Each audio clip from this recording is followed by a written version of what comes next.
তাআলা পাকের কাছে এই রাত্রে হলো ইস্তেগফার পড়া। যেরকম কোরআন শরীফ নাজিল হয়েছে, আজকে কোরআন শরীফ খতম হবে, এই কোরআন শরীফের জন্য এটা রহমতের মাস হিসাবে আমাদেরকে দান করছেন আল্লাহ পাক। তার সাথে আমাদের মহাব্বত কোরআনের সাথে আল্লাহ পাক যেন আমাদের প্রত্যেককেই মাফ করে দেন। কারণ আসমান জমিনের একত্রিত ছত্রের মালিক একমাত্র আল্লাহ।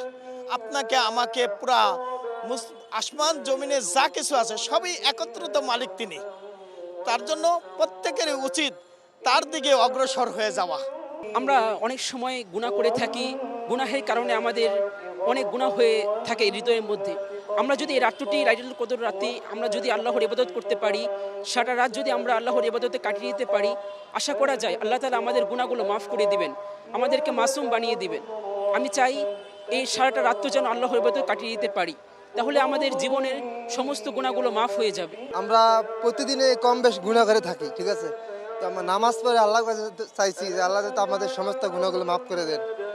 আর চাই যে সমস্ত মানুষের মানে মনের থেকে যে যা চা আল্লাহর কাছ থেকে সব মনে আশা পূর্ণ করে দিন।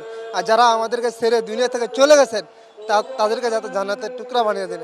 আল্লাহ তাআলা যাতে এগুলো মুক্ত করে দেন, মানুষ যাতে একটু খুশিতে শান্তিতে বাঁচতে পারে, এটাই আশা, এটাই চাও আল্লাহর কাছে। রহমতের মাস, ফজিলতের মাস, এবং কি এই রমজান মাসের উসিলা করে সকল মুসলমানকে আল্লাহ যেন মাফ করে দেয় এবং মুদ্দাগান কবরকে জান্নাতে যারা আছে তাদেরকে জান্নাতে বেহেশতে নসিব করে।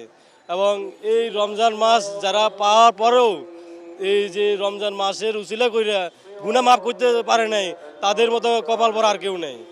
আমি সকল মুসলমান ভাইদের জন্য দোয়া করি যে আল্লাহ পাক তাদেরকে এই নামাজ, এই রোজা সব কিছু আমল করার মতো তৌফিক দান করে।